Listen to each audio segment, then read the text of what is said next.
Good morning. My name is Ben Bingle, and I'm the director of the DeKalb County Nonprofit Partnership. Thank you very much for joining us today for this webinar on diversity, equity, and inclusion. We have a lot to cover, but I wanted to touch on a few housekeeping items before we get started. First, we'll be recording today's webinar, and the recording will be sent to you by email, along with an evaluation form so you can provide feedback about this training. Please note we have everyone muted, but we do encourage you to use Q&A and the chat features that are built into Zoom. And finally, we plan to have about an hour and 15 minutes of content and around 10 to 15 minutes for questions. We've built some time in as we go for questions, so if those questions come up as the presentation is going along, please use the Q&A for that. But we should also have some time for questions and discussion at the end. Before I introduce our presenter, I want to provide a little bit of background information. DCNP officially became a program of the DeKalb County Community Foundation in 2015. And since 2015, DCNP is at a training curriculum with domain areas and core competencies that help to structure the programs that we offer.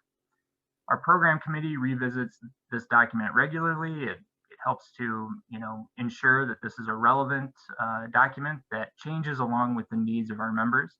And of course, we regularly ask for feedback and new training ideas from our members. We've had multiple versions of this guiding document, but the topic of diversity and cultural competency has been included since the very beginning. Since 2017, we've offered 14 training opportunities on this topic.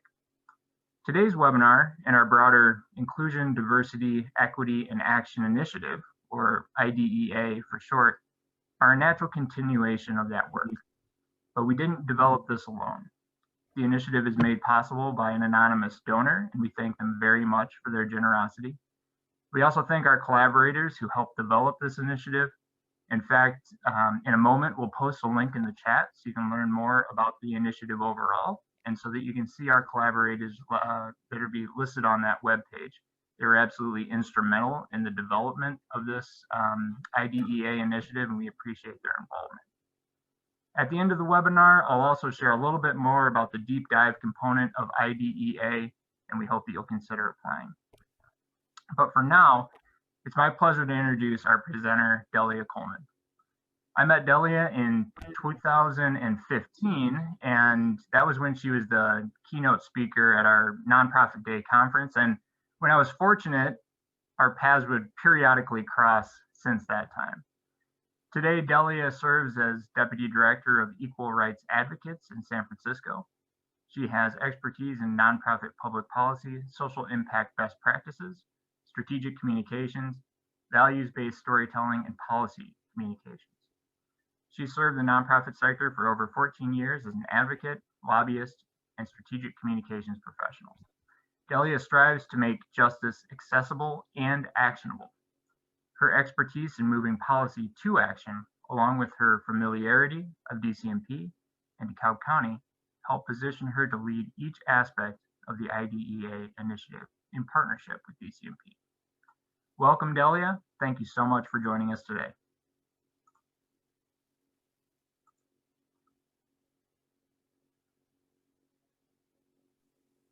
Darn it. Good morning, Ben. Good morning, everyone. It is a lovely morning, though I understand you are experiencing some snow. And so thank you for spending your morning with me. My name is I.D.E.A. Coleman. I've been a big fan of DCNP since partnering with them all those many years ago, and I'm really happy to be partnering with them again. So again, if you have any questions, please do share them in the chat or raise your hand. Ben and his colleague Mark will be helping me answer them along the way. And I just want you to respond to temperature checks or color checks as we go. This is going to be a challenging conversation for some of you, not all, but in those moments of challenge, I hope that we'll be able to invite reflection and share reflections with one another. So thanks for joining in. So let's get right to it. Okay. Let's advance the slide, Dahlia. Can we do that?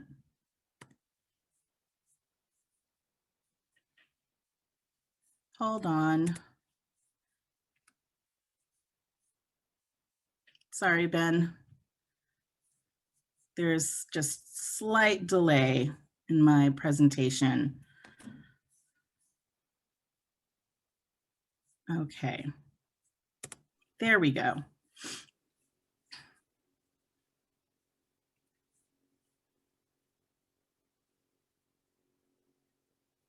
Let me share my screen again, and now we can get to it.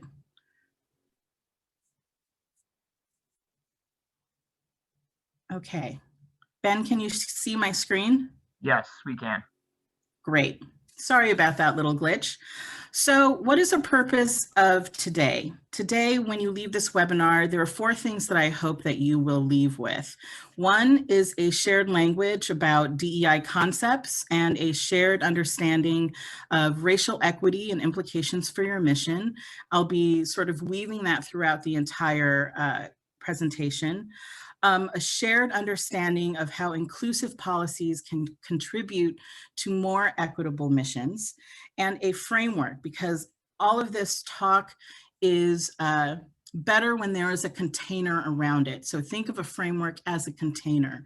What is the container that is helpful for nonprofits and mission-oriented organizations to incorporate a racial equity lens and inclusive practices? One of the things that I want to note in this presentation is that while we are going to be talking primarily about racial equity, this isn't to say that there aren't other facets of equity that might impact your organization. Certainly sexual orientation, disability access, religion, there are other facets, economic equity, there are different facets that can also be part of this conversation, but I think because of this particular moment that we are in, racial equity is going to be the primary point that we are going to be studying today. So, like I said, our conversation might be a little challenging. And I would love to just take a quick poll on a scale of 1 to 5. How nervous are you about today's conversation? Just take a few minutes just to let us know. It's kind of a temperature check. And Ben, when we have critical mass, feel free to share the results with folks so we can see where we are.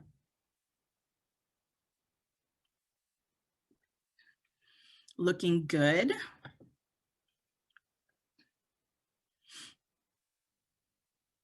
Everyone is feeling kind of pretty good.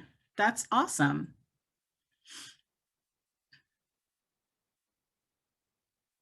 That's great. That means that there is an openness, that there is a willingness to have a conversation, and I'm happy about that. About 5% of you are like, I might be a little squirmy about it, but hopefully by the time we get to the end of the webinar, that mild squirminess will have dissipated. So thanks so much. I'm going to close this box and then we can continue.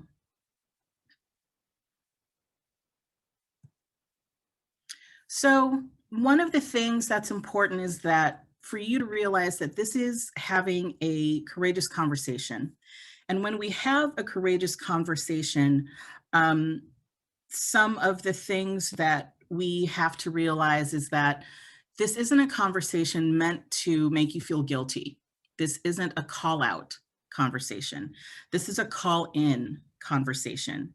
This is a conversation where we invite one another in to experience some mild discomfort, perhaps in it being exposed to ideas we aren't that familiar with, or maybe we are, and it's a refresher, and the past year that we've all had have made the imperative around this conversation much more necessary. So one of the things when we are having a challenging or a courageous conversation is to invite the opportunity to take a risk.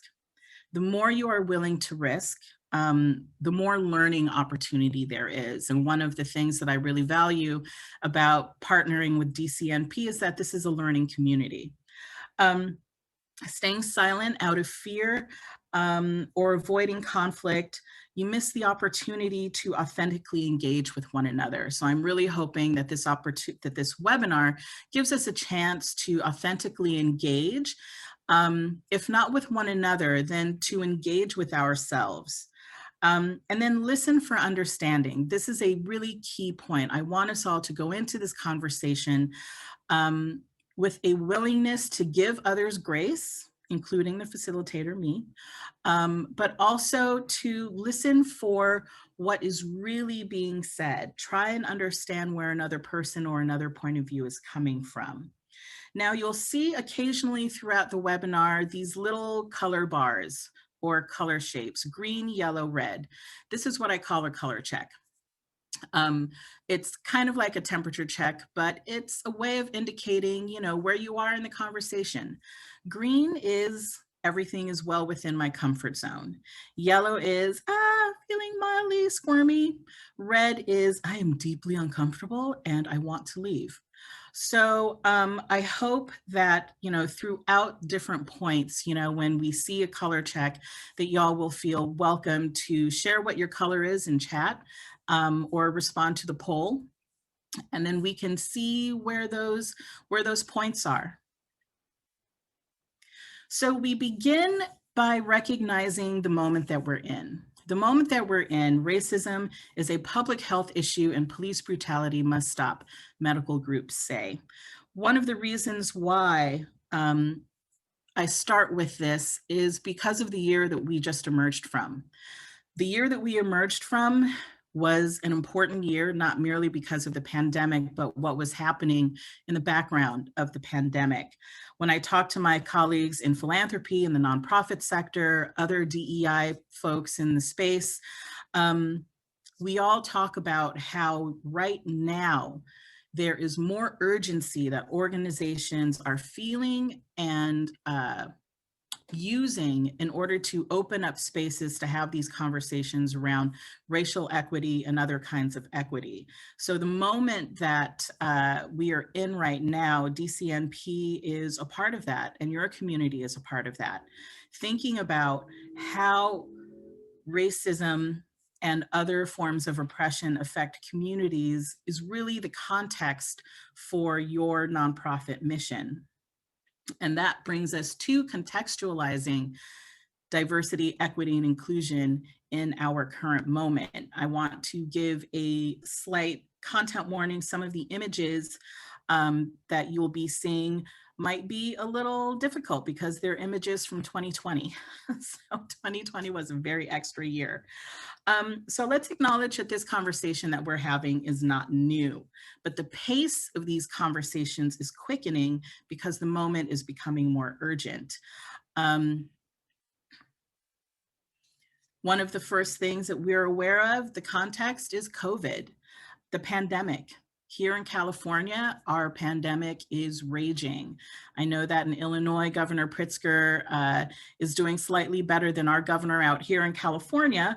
But one of the things that is something that everyone can agree on is that the pandemic last year really opened people's eyes to inequities.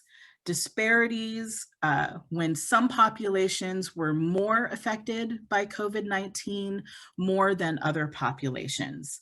American Indian, Native, African Americans, Latinx populations have been hospitalized at a rate approximately 5 times greater than white people. Here in California, our Latinx communities are being literally decimated. And it's because of the position that these populations are in a society. So vocabulary words that I want you to take note of right now that we will be covering later: systemic racial inequity, systemic oppression, privilege, and unearned advantage. I want to invite you right now, this is a prompt for you to name some inequities that you or your organization have begun to address or think about because of the pandemic? And Ben, because I can't see the chat, if there are some responses that come up through chat, please share them as they come out.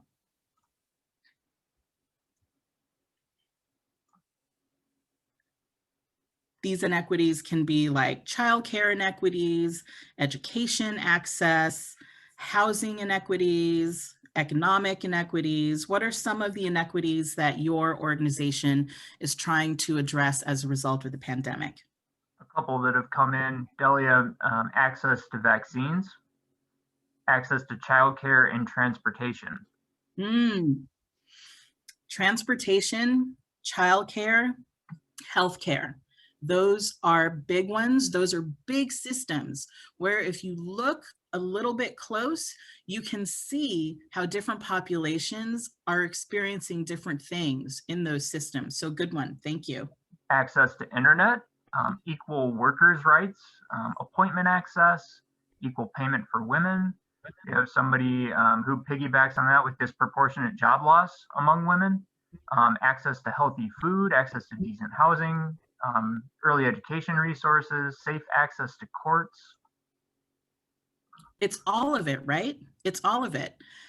All of the things that we work on as a nonprofit sector are systemic things. We are no longer a sector that merely provides direct services. You know, we have evolved from that first soup kitchen, you know, back in the 19th, 18th century to a sophisticated, complex sector that really tries to disrupt systems of oppression. And if you haven't thought of your mission in that way before, I invite you to do so, because it really is, when you think of it like that, it makes the imperative for racial equity and other types of equity that much more important for you and your organization, staff, and constituency. Delia, just a couple more to shine a light on here. Access to living wage jobs, education programs, childcare, and community engagement. Yes, yes, yes, yes.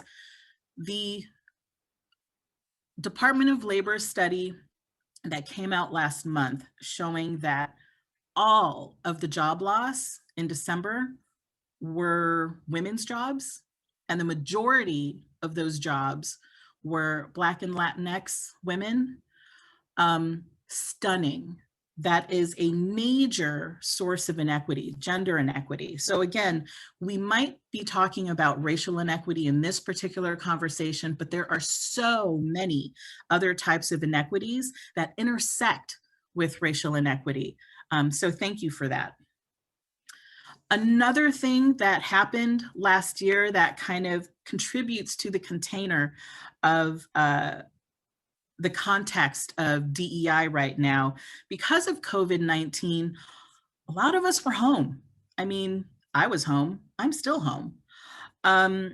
We were home and we were online, so we watched things happen together. And this is Amy Cooper, and this is the bird watcher in New York City. Amy Cooper said that she was being threatened by a Black man in the woods who asked her to put her dog on a leash. And the first thing she said when the story blew up was, "I am not a racist. I didn't mean to harm that man in any way." This individual incident, and I think a lot of people saw this as an individual incident.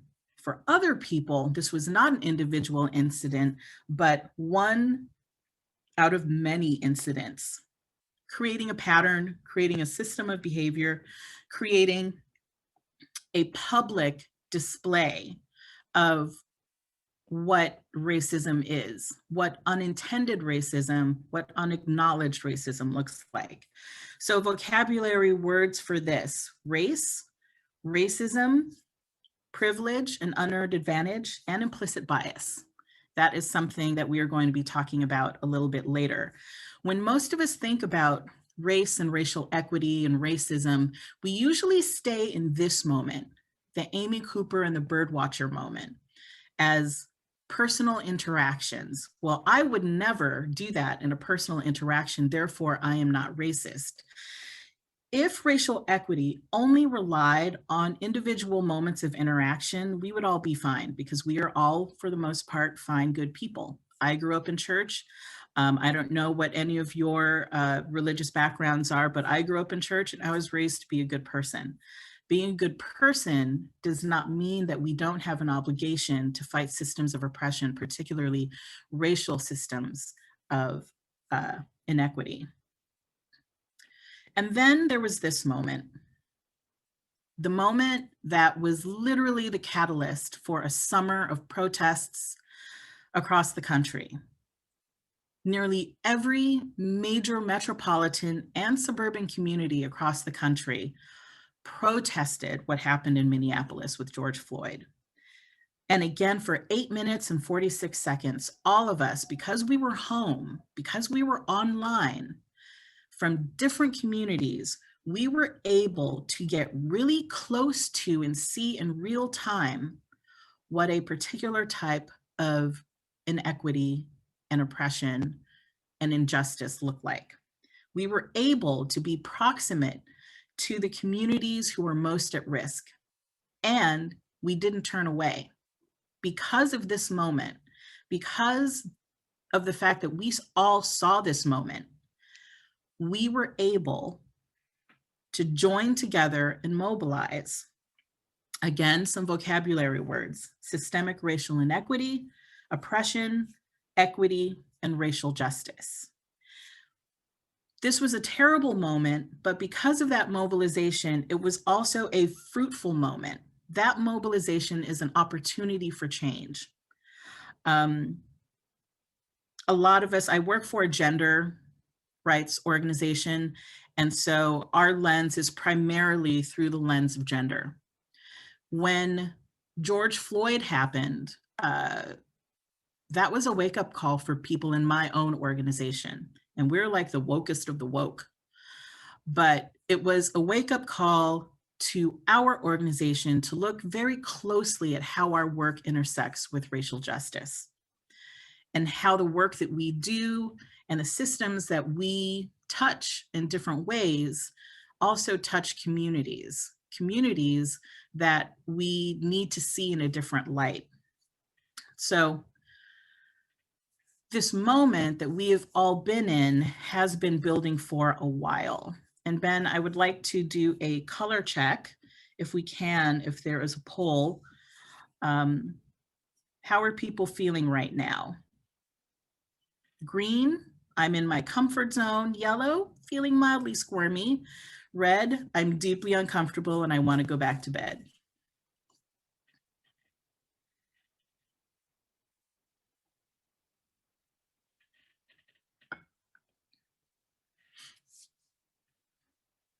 Okay. This is, I'm glad that no one is deeply uncomfortable. You're very brave. You're going through some hard stuff. And I think that the mildly squirmy, thank you for that honesty and bravery. I too am feeling slightly squirmy. So it's hard to talk about these things, and it's hard to be vulnerable in talking about these things. If you're comfortable, share a word that describes, where your feelings are coming from, but only if you're comfortable. If you're not, that's okay. I'm going to remove the poll box. So this moment has been building for a while. And these are images from basically the past several years, beginning with Charlottesville and what happened there. And I have a close friend who was in Charlottesville at the time, and he was standing just feet away from Heather Heyer when she was murdered. The Muslim ban, family separation. These are moments that have been building in our country for quite some time. So what we are talking about now is not in isolation from those other things. And then there are images from times way before this. So again, these moments aren't disconnected from previous moments. And I bring that up because in order to fully engage in racial equity and racial justice, or any kind of equity and justice, knowing the context, knowing the history, knowing the origins of our challenges is crucial. It's sort of the upstream analogy, it's something that's talked about in public policy circles a lot. You're by a river, you see loaves of bread in the river, and you're like, oh, well, let me just scoop out the loaves of bread right here. But then it's too overwhelming because you're at the wrong end of the challenge. You have to go upriver to see who's throwing the bread in the river and then stop it from there. So this, in a way, is similar to that. Knowing where these moments are coming from and how they build is really crucial. Hate crimes in the United States have increased to the highest level in more than a decade. And just really quickly, Latino communities are feeling the brunt of this. Religious minorities are feeling the brunt of this hate. Anti-Hispanic or anti-Latino hate crimes rose to 527 in 2019. In a previous year, it was only in the mid 400s. These numbers are increasing. And I want to say this because not to scare you or anything like that, but to think about the impact of this type of moment, the hate, the public policy, the bans, the segregations, the separations, what that does to a community, what that does to a community fabric.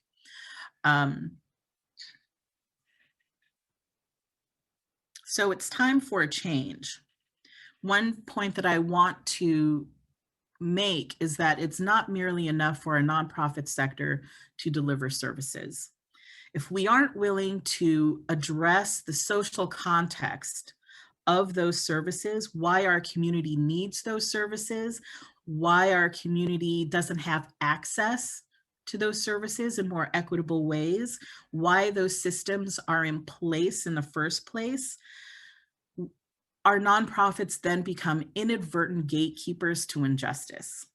So if we want our missions to be more justice oriented, if we want our missions to be more equitable and to be more helpful to the people who are experiencing the greatest harm, then we have to be willing to grapple with racial inequity and racial justice. I'm going to show you a video, and I'm going to increase my audio so you can hear it a little bit better. And let's hear what Brian has to say. Okay.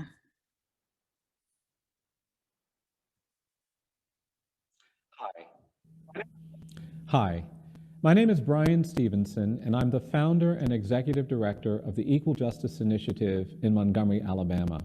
I'm also the author of Just Mercy. This is a critical moment in our nation's history. There is a need for reckoning with our history of racial inequality and racial injustice that is dramatically on display in our streets. We are a nation that is not free. We have been corrupted, polluted by our long history of racial injustice. There are things we haven't talked about that we need to talk about. We are a post-genocide society. When Native people came to this continent, we killed them by the millions through famine and war and disease, but we didn't call it genocide. We said those Native people are savages, and we used that rhetoric to create this ideology of white supremacy. It allowed us to enslave Black people for 2.5 centuries.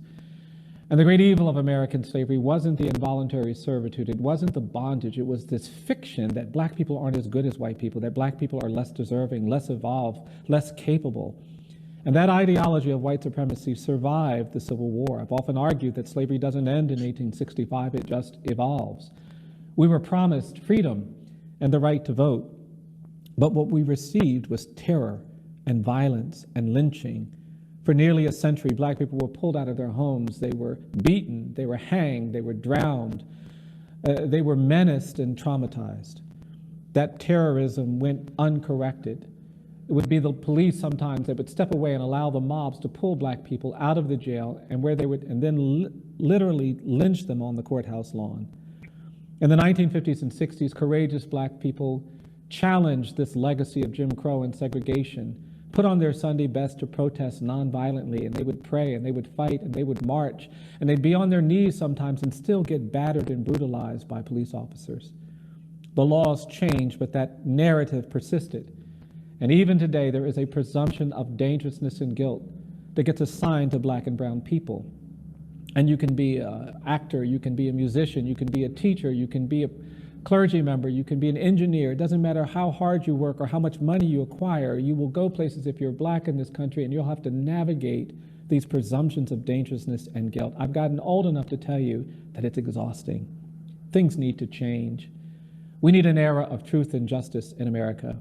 We need to commit ourselves to being honest about our past, to reckoning with it.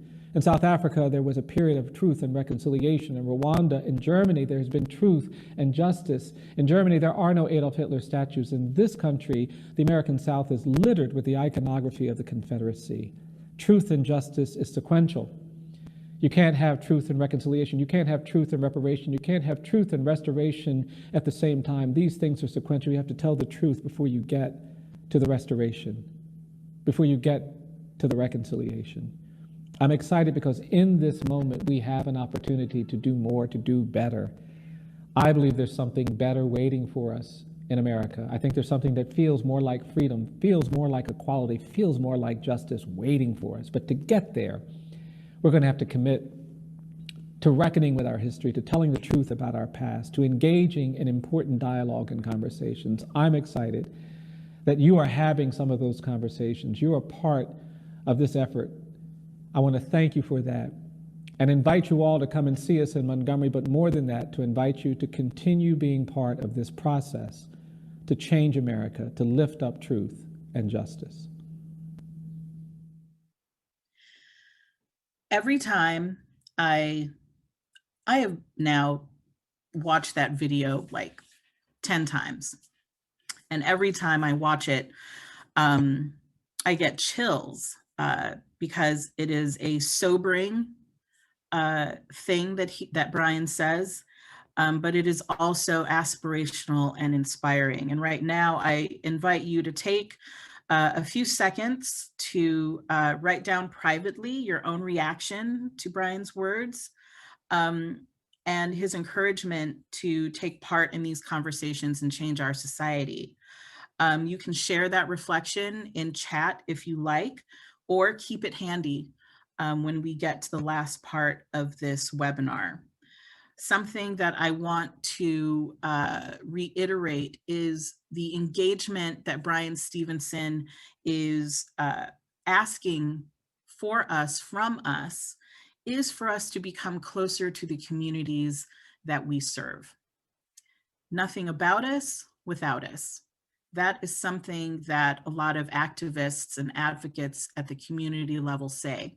If we as nonprofits are creating programmatic solutions to deal with systemic issues, are we doing that without the community that we are serving, or are we doing it in partnership with them? That's something I'd like us to think about. What I also like about that video is that it actually ends on an up note. We have an opportunity to change America. We have an opportunity to change our communities. That is no small work. It is hard work. It is long work, but it is also valuable work. And I think that there are more good people in our communities than not. You were here, and so that shows that you are willing to do the work to change your community and to strengthen it and make it a place where everyone can thrive. So we are now shifting the conversation in this webinar from contextualizing DEI, what the moment is that we've been in this past year, in these past several years, to now kind of step back a little bit. Brian invited us to be part of this conversation. But how do we have this conversation? This conversation is colored by history, by violence and oppression. We're good people. How do good people have a hard conversation about this? One way to start is by understanding what we're talking about. So this next section of the webinar is going to be a little talky-talky. There will be some heavy concepts that may or may not be familiar with you, but from our color checks and temperature checks, y'all seem pretty hip and comfortable right now. So I'm confident that you all can take it. Before I move on, I just want to ask, Ben, were there reflections in the chat that maybe we can share? One reaction was that was a powerful video. Someone says, I too have heard Brian's message before, and our community needs to hear this and own up to our own community's dark history. Each community has that history to face in some form or fashion. Reaction of it being educational and informative as well. Great, thank you. When I worked at Forefront, I was part of many conversations in the philanthropic sector with foundations about DEI. In fact, one of the things that I was responsible for was increasing diversity, equity, and inclusion practices in foundations in Illinois. And, you know, no pressure. That was, you know, just my job. And every time I sat down with the foundation, one of the things that then frustrated me most, but now I understand it, was how every meeting started with, well, let's get clear on what we're talking about. I do think that there is value in having a shared understanding of vocabulary. However, again, this webinar is about moving from awareness to action. If your organization is going to spend 20 years talking about definitions, that's not action. So I want us to use this shared understanding of concepts as a starting point. This is a floor. There are many other floors above that that should be gotten to. So this is a starting point. One of the words that we should cover is oppression, and it's a big one. It's one that is oftentimes resistant or resisted. Our national identity as Americans has socialized us to believe that our individual efforts determine the outcome of our lives. Bootstraps. We all have them. We all pull ourselves up by them.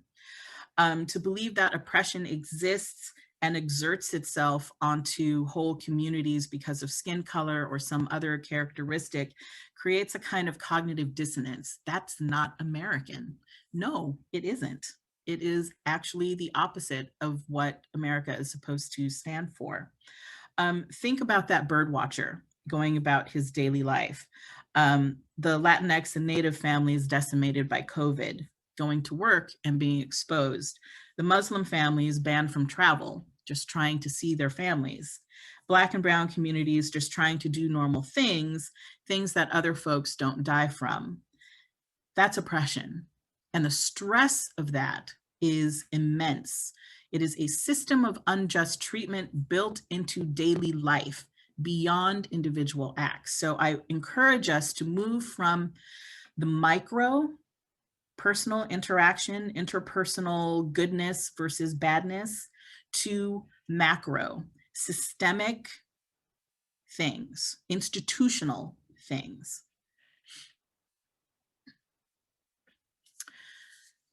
Another term for us to be familiar with is 4 layers of racism. You know, again, moving from that micro to macro, individual racism, bias, implicit or otherwise, this is where most people start and end. I am not a racist because I am not a bad person. I don't treat other people badly. I would dare say that most nonprofits also stay in this place. We don't treat other people badly. We welcome everyone to join into our mission. We don't exclude anyone. Maybe, maybe not. Interpersonal racism results in biased or prejudiced interactions and relationships. Institutional racism, which is a bigger bucket, these are policies, practices, and procedures that often work better for white people versus other people. Here, this is where I want to stay just for a couple of seconds, because I think that there are institutional practices within our own nonprofits that inadvertently exclude others. So, an example might be if you have a hiring manager and you are accepting resumes for a position, having full names and requiring full names and addresses on your resumes. This can inadvertently trigger implicit bias. There have been studies showing that people do discriminate based on names and based on addresses. And it happens so quickly, they don't even realize it. So these are policies and practices within our own organizations that we think, well, this is just how it's always been done, but is it equitable? Is it inadvertently creating a barrier for someone out in the community? Another one would be using Social Security numbers in paperwork. This could inadvertently expose and exclude the undocumented members of our community. Accessibility issues. Is your organization accessible to people with different physical abilities, to different neurological abilities? Dead naming. This is for people who are on the gender spectrum or might be agender. So using their old names versus their new names or something like that. These are all policies, practices, and procedures that we all see in our personnel handbooks, but how many times do we revisit whether or not these are equitable practices and good for inclusionary practices as a nonprofit organization? Structural racism is an even bigger bucket. It is the history and current reality of institutional racism across all institutions, which combines to create a system that negatively impacts mostly communities of color and other marginalized communities. So seeing racism merely as a one-to-one interaction is a very deceptively limiting point of view.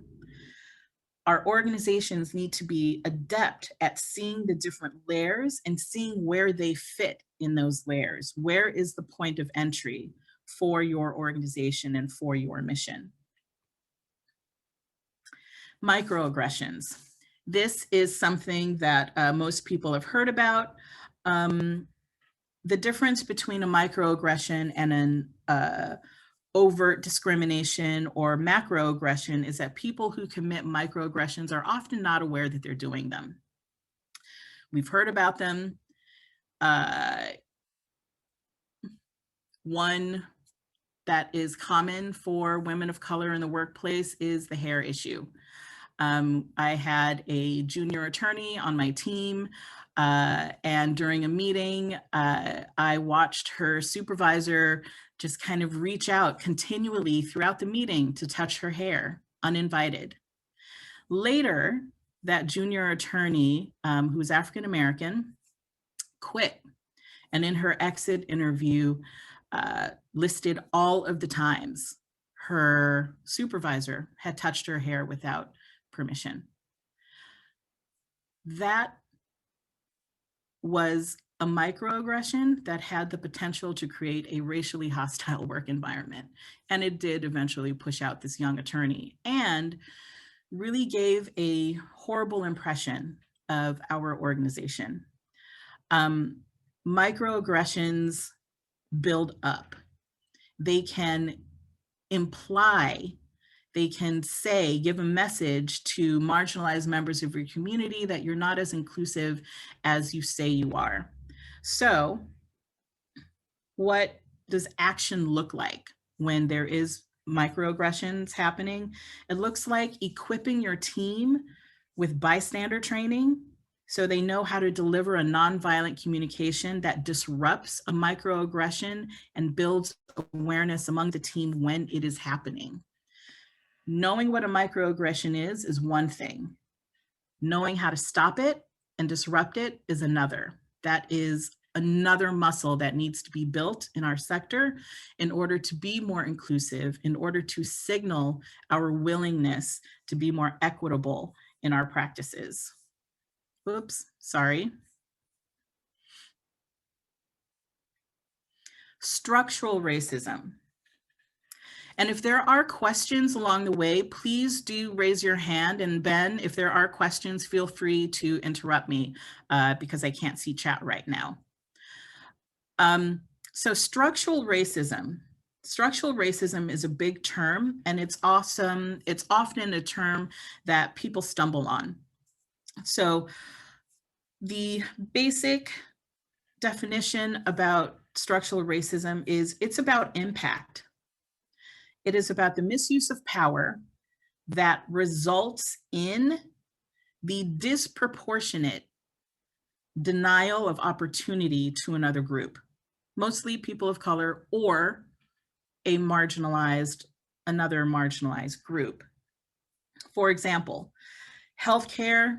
the healthcare system treating Black and brown women differently from other patients by ignoring our pain, misdiagnosing us, ignoring our symptoms, distrusting us, assuming that we are drug seeking, resulting in worse health outcomes for Black women in the healthcare system, including an outrageously higher maternal mortality rate compared to other groups. That's an example of what structural racism is. Structural racism isn't about intent. Well, the hospital didn't mean to discriminate against that African-American doctor who had COVID-19 and then she died. But what it is the systemic misuse of power by that institution so that that African-American doctor died along with all of the other African-American patients who haven't had the same kind of health outcomes as other patients.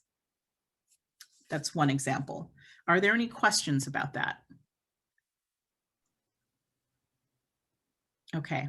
Delia, we do have one question here asking, are there any talking points we can Google or that Delia has for us to help stop a microaggression when we see one? That is a good question. Usually what I would say is a microaggression in the moment is very difficult depending on the context. However, it is good to, I use a nonviolent communication style. A nonviolent communication is a communication methodology by a community activist. I forget his name, but it was from the 60s, and it has 4 parts. What I would do, if I could go back in time and take that senior attorney by her sleeve and take her aside, I would say, Sally, when you touched junior attorney's hair in that meeting, I felt that that was inappropriate. She didn't invite that. She didn't ask you to do that. And it invaded her personal space. I need people to respect everyone on the team. So I would like you to not touch her hair anymore because it is offensive to her and it is offensive to me as a Black woman observing this. That kind of direct communication, naming the behavior, telling the person how it made you feel or others feel in the room when they saw it happen, what the community needs so that that behavior doesn't happen again, and then making a clear request to either stop the behavior or ask, was there a reason for that? That can really help limit the act of a microaggression, but it can also slow down a person so that they become aware of their own reactions and actions.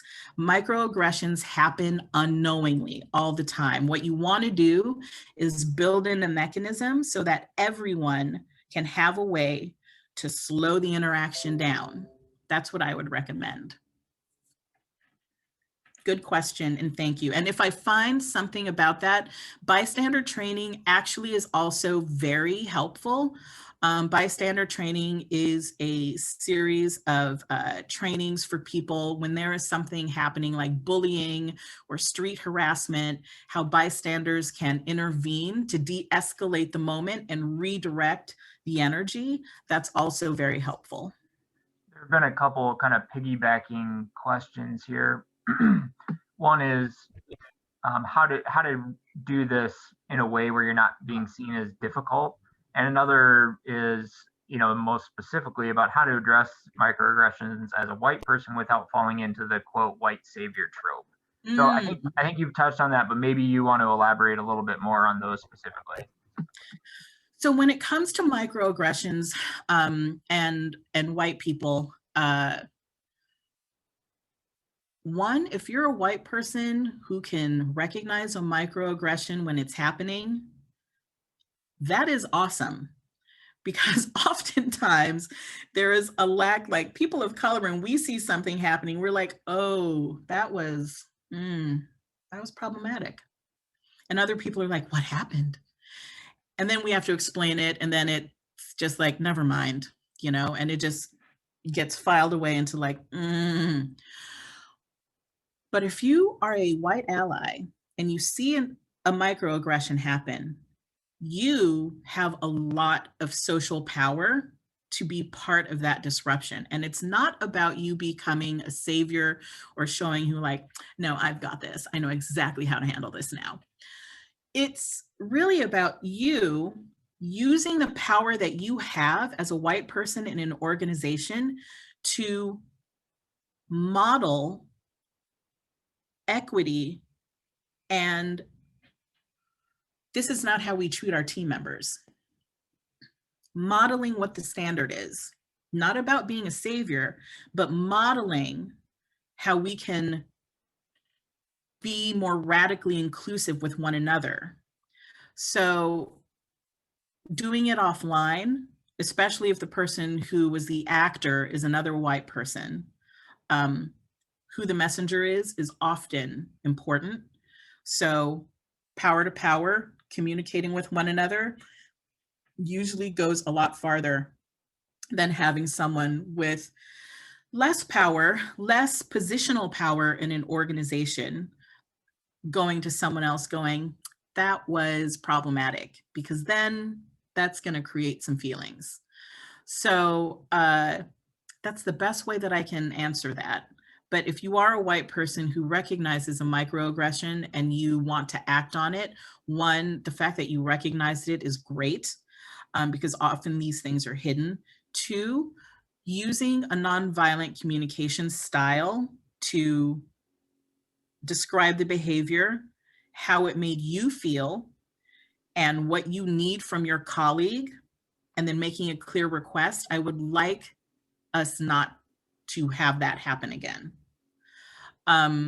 That is a non-judgmental way of inviting someone to be part of the solution. They can either say, oh my God, I'm so sorry, I didn't even realize that that happened. I'll totally not do that again. Or they'll get super upset, like, how dare you? Then that's another conversation. Or they'll be like, you know, I didn't even realize that that was happening. Thank you so much. So it could go any way, but at least you have established an expectation.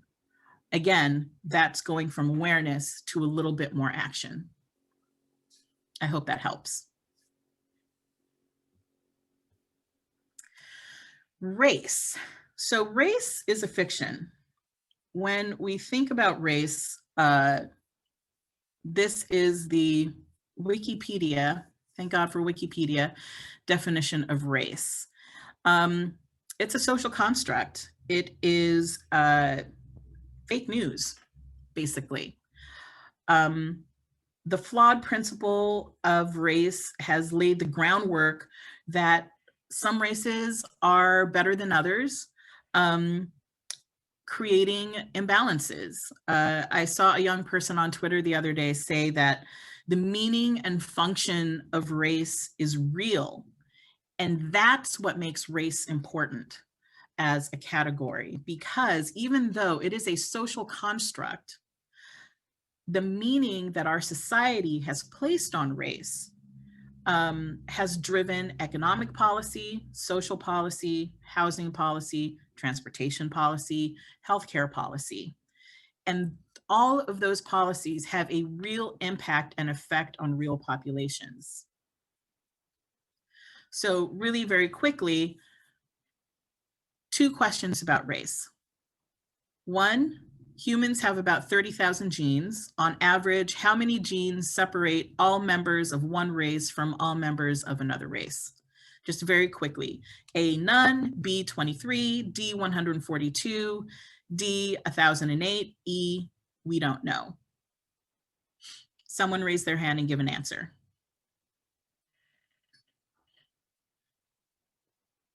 Ben, has anyone answered? No one has taken you up on that yet. Let's see. Anita has her hand up. I'm going to allow her to speak.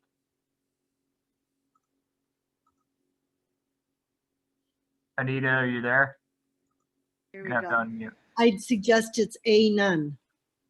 Yay! It is none. There are no characteristics, traits, or one gene that separates me, an African-American Asian person, from Ben Bingle, what I assume to be a Caucasian person. And Ben, I'm sorry if I miscategorized you. You actually did not. Okay. You could be a brother from another mother. I don't know. The second question, of the $120 billion in home loans underwritten by the federal government between 1933 and 1962, what percentage went to white homeowners? A, 45%, B, 64%, C, 75%, D, 88%, E, 98%. Someone raise their hand. Rita. 88. Close. 98%.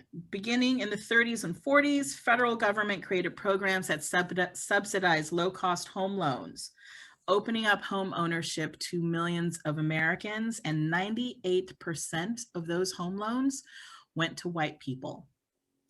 So the impact of that was that non-white people were locked out of home ownership.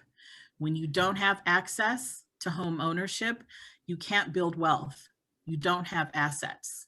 So that begins a structural deficit in those communities that multiplies, that accumulates generation by generation by generation. So again, all of that to say that race is a modern idea.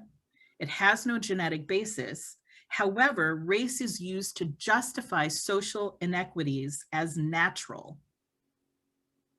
Just want to drive that point home.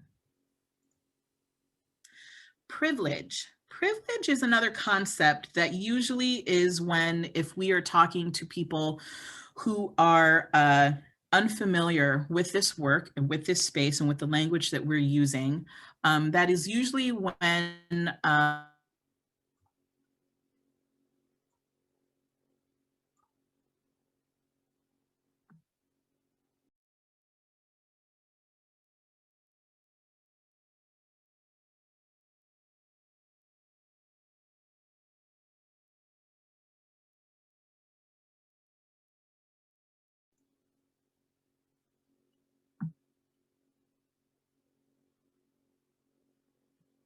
Delia, are you there?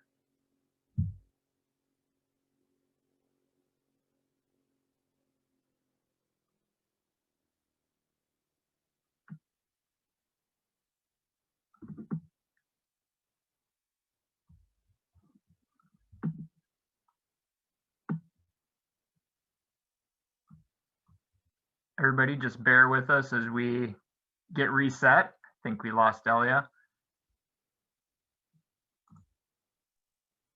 The Bay Area Wi-Fi strikes again.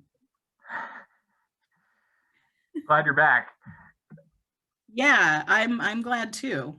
Okay. All right. So the reality is, thanks everyone for being patient over that glitch. I'm sorry about that. The reality is that for a white person, their whiteness has come and continues to come with an array of benefits and advantages not shared by many people of color. It is not that privilege means that someone has handed you something or that, has given you, you haven't earned what you have. But what it means is that your positionality has come with unearned advantage, some aspects of unearned advantage. Like if you move, you can be pretty sure that your neighbors will be neutral or pleasant to you. If a traffic cop pulls you over, you are pretty confident that you will survive that encounter. If you need legal or medical help, your whiteness will not work against you. If you haven't read Peggy McIntosh's The Invisible Knapsack, I encourage you to do so because it is a wonderful discussion of all of the invisible ways that unearned advantage shows up in our society. An unearned advantage, this might be a better way to think about privilege. Some people ride the up escalator to opportunity while others have to work harder by running up the down escalator to get there.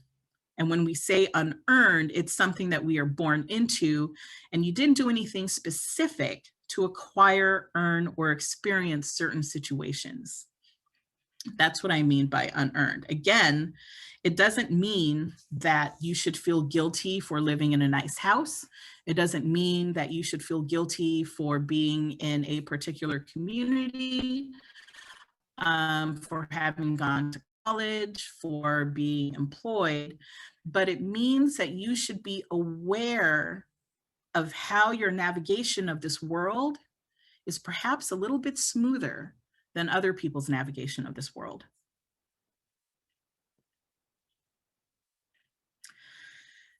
Equality and equity, how it started. A few years ago, this image made the rounds. I'm sure that all of us in the nonprofit sector have seen this. And at the time, we were like, yeah, this is a fantastic way of describing the difference between equality and equity. But as useful as the picture was in starting conversations about equality and equity, equality means everyone gets a box. Equity means the shortest person gets more boxes so that they can see less. As more people in the DEI space began to deconstruct these images, there's a fundamental flaw. The assumption in this image is that everyone is standing on the same even ground. The tall person, the person in the middle, and the short person. But that's not the case. In our society, the ground beneath us is fundamentally uneven, and that is where we need to start. If the ground beneath us is fundamentally uneven, giving someone more boxes, that can help, but that doesn't solve the problem of the fundamental unevenness of the ground. Plus, they're still outside the fence. No one has given them a ticket so that they can actually be part of the ball game. So what is a better way of thinking about equality and equity? These are a couple more examples that might be better.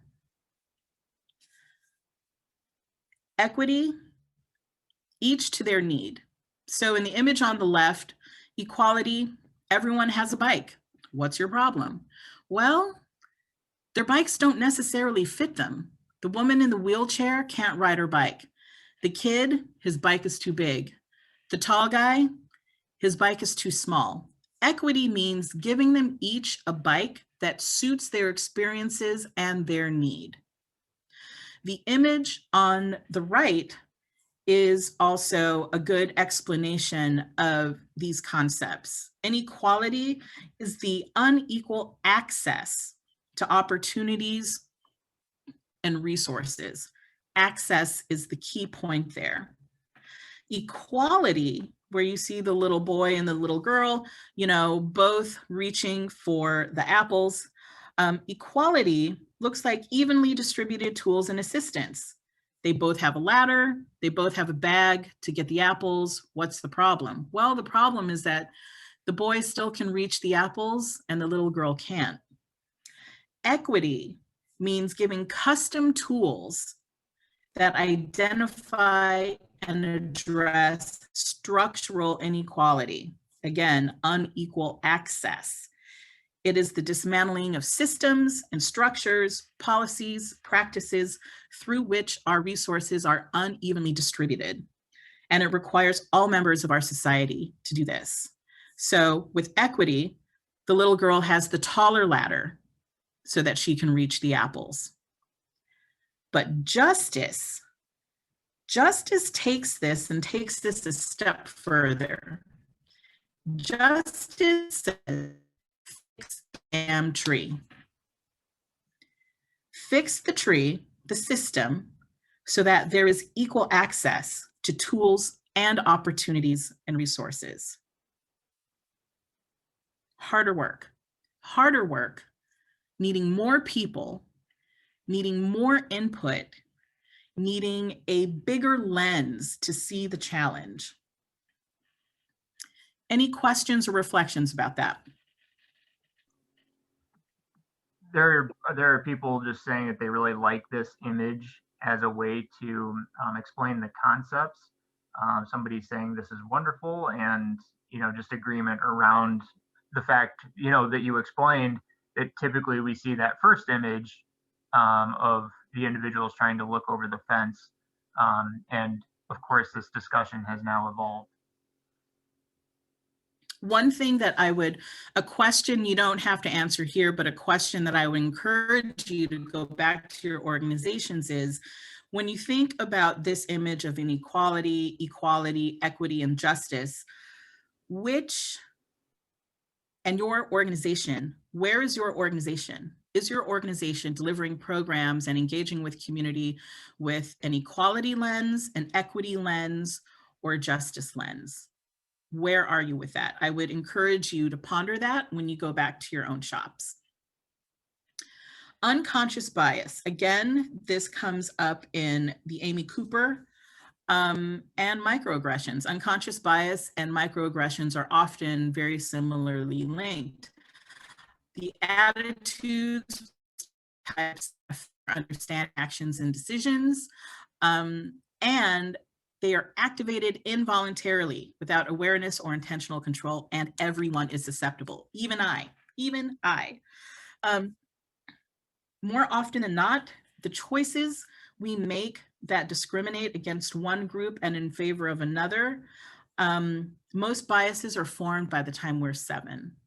So it takes active, intentional awareness to disrupt our biases.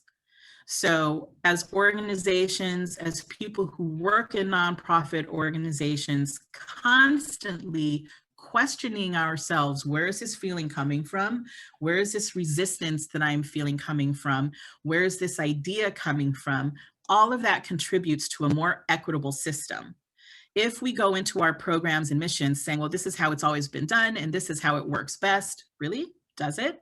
Can we interrogate that a little bit more? So unconscious bias shows up in multiple different ways. So I encourage you to visit the Harvard implicit bias test. They have a number of quizzes and tests to test your level of biases. I was stunned to realize that I am 40% biased when I took the race test. And I'm like, that is called internalized racism. And so even marginalized communities have work to do as we confront our own biases. And it's something that all of us actually have a role in disrupting. So we are now heading into the last portion of this, a quick poll. Choose the starting point that makes the most sense for your organization. When you're thinking about moving ahead with this work, establishing a shared vocabulary, that might be a good place to start. Identifying champions, especially at the top of your organization. Naming DEI or racial equity as a strategic imperative. Opening a continuous dialogue about DEI. Operationalizing practices and principles, and collecting and using data. Where does it feel like your organization can move forward into action?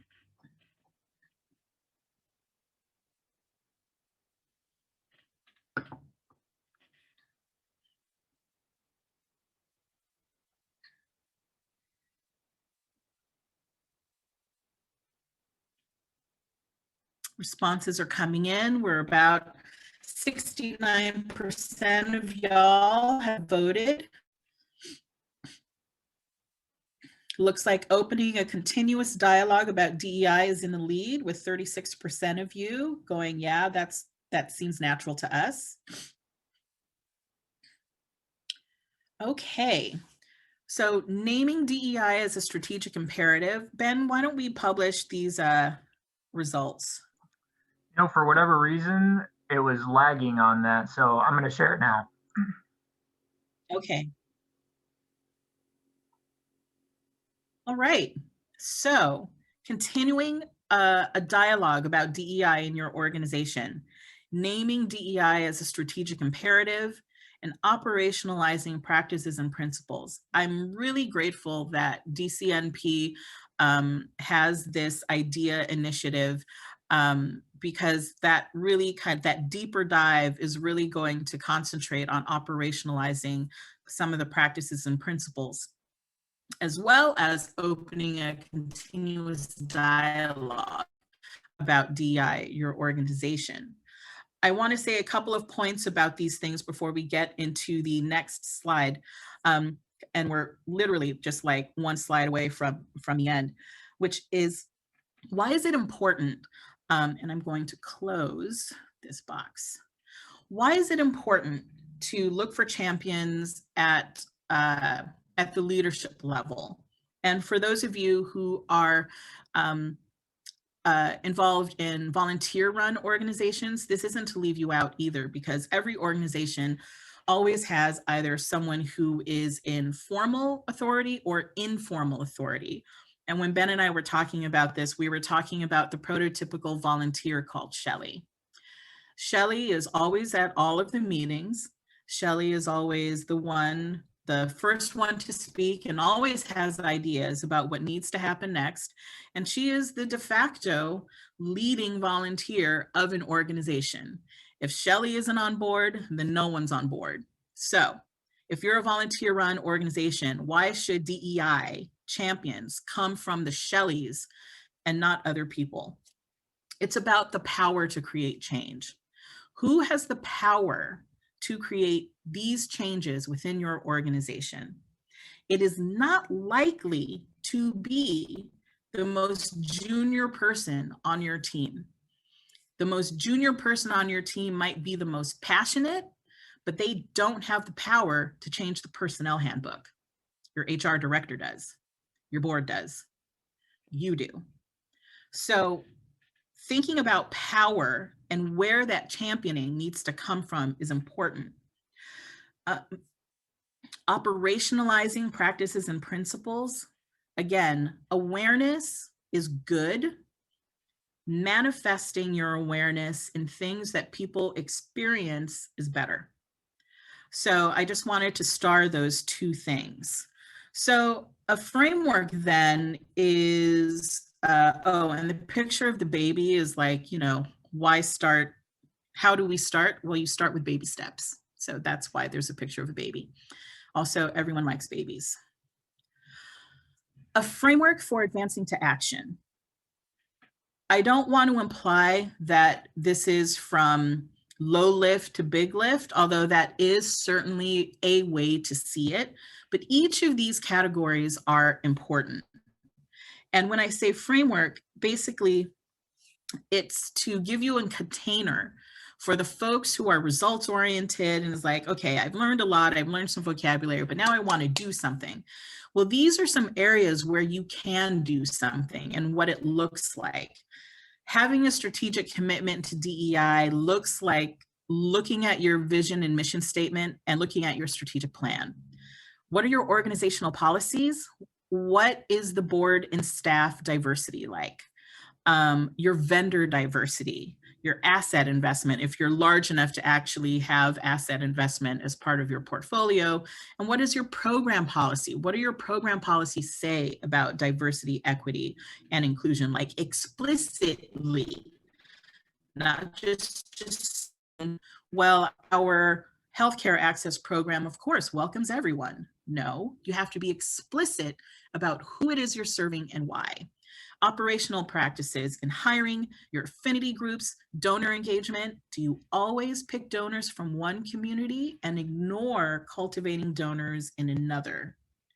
Capacity building for cultural competency within your team. Programmatic practices. Are you listening to your community? Again, it's the nothing about us without us. So what are the policies and practices you are putting in place so that you are not doing things without that community?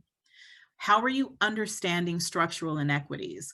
How are you addressing systemic barriers through your programs? Again, and how are you capacity building within the community? And how are you collecting that data?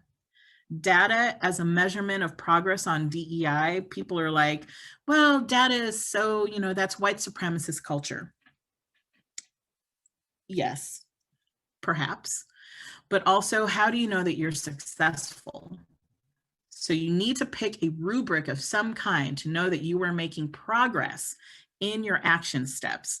The deeper dive will have more discussions around this, and I borrowed this framework from the D5 Coalition and adopted it to nonprofits.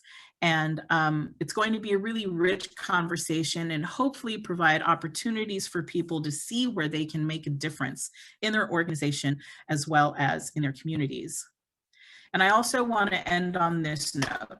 This is Amanda Gorman from the Integration. There's always light if only we're brave enough to see it, if only we're brave enough to be it. This is important work. It means so much to our communities to be safe, healthy, and thriving. And they can't be safe, healthy, and thriving if we are not willing to throw ourselves into the work to make it so. So I will end there.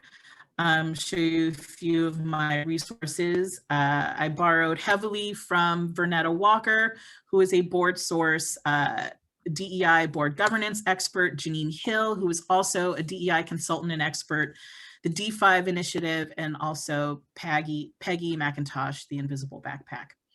And again, Ben, we've got 10 minutes for Q&A. Oh my God, I'm amazing. Well done. Very well done. Hey, so we do have some questions. And the first one is acknowledging the fact that this is an old question, but what are your thoughts on the best way to diversify nonprofit board representation? Do you have any best case / worst case examples that you can share?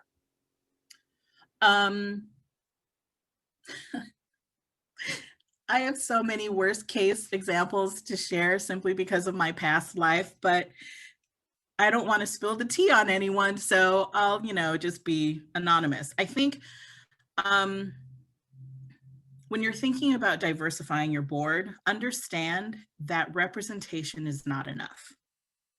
Be very clear about in what way do you want to diversify your board? Do you want to diversify your board because of their identity, or because of how close they are to the problem that you are trying to solve. There are a couple of ways to do that. I think that you can look at identity, and so demographic diversity, certainly that's one facet. But then just because you have someone of a different ethnicity on your board doesn't necessarily mean that they are going to have insight into a particular problem. So you need to think about diversity in different ways, you know? There's always the question of, well, what if we bring community members onto your board? That is one way to do that. BoardSource has a lot of resources on board diversity and how to do that. So I would definitely go to BoardSource and look at their recommendations. The D5 Coalition, d5coalition.org also has resources on board diversity. But best case, how to do it well would be to be very clear about why you want board diversity. I know that's like a terrible answer, but that's the best one I can give right now. Thanks, Delia. And thanks for the question. Another one is, let's see, can you speak a little more about data being white supremacy culture? Unpack that a little bit. Yeah, so and in the resources after the webinar, I will share an article with Ben that he can share with y'all. This is actually a recent thing to come out over the past year in 2020, when all of the racial justice marches and protests were happening. There were some conversations happening within the nonprofit sector about how nonprofits inadvertently replicate white supremacist culture. There is an article that defined white supremacist culture as leaning too heavily on sort of like Enlightenment thinking. You know, like everything is data, data, data. Or, you know, the dominant culture creates the rules and practices for everyone within the organization, as well as other community members. So, I know that's a really vague way of describing it, but that's the best way that I can describe it right now without the article in front of me. And so data collection has been seen as a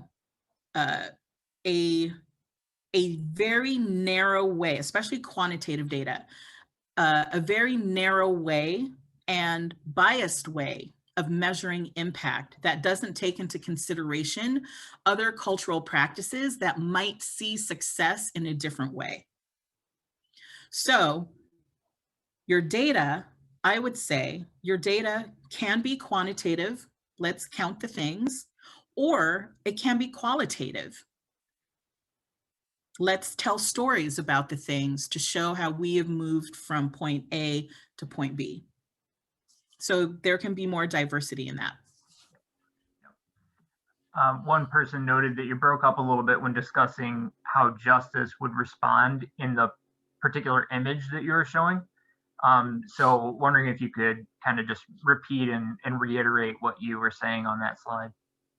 Yeah, so this was in the image with the apple trees? Yes. Okay, so the image with the apple trees, you know, the reason why the little girl didn't have access to the apples was because the tree was leaning over to the boy. So the boy had access to all of the apples all of the time, while the girl didn't. So justice is about fixing the tree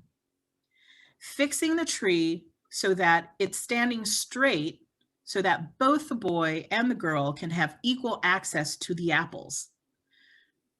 They both have the same size ladder. They both have bags for the apples. Justice means you fix the underlying structural problem and then provide equal access to the tools and resources so that everyone can reach the apples. And, you know, a broader point, I hate the giving tree as a story. I was in second grade when I first read it, and I hated it. I thought it was a dysfunctional relationship, and I hated that little boy. So having it like reframed as an allegory of justice makes me feel so much better. Okay. Well, thank you for sharing that little bit of personal history, Delia. What are some examples of rubrics other organizations have used to measure their success around DEI initiatives? You know, that is a really good question. I don't have them off the top of my head, but you know what? I'll have some examples by the time we get to the deeper dive. But there are different ways to measure progress. I think that the challenge in having a rubric is having a rubric that works for your organization, having a rubric that works for your mission, and having a rubric that works for the community that you're in. So again, you might have to have a framework that borrows más o menos from here or here or here, but the importance is to have some clarity of what it is you want to measure, and not like, we're gonna measure all of the things all at once, because that's pretty much going to guarantee that you will never be happy and you'll never start. So starting in one single place and taking bites off of the apple one bite at a time is a lot easier.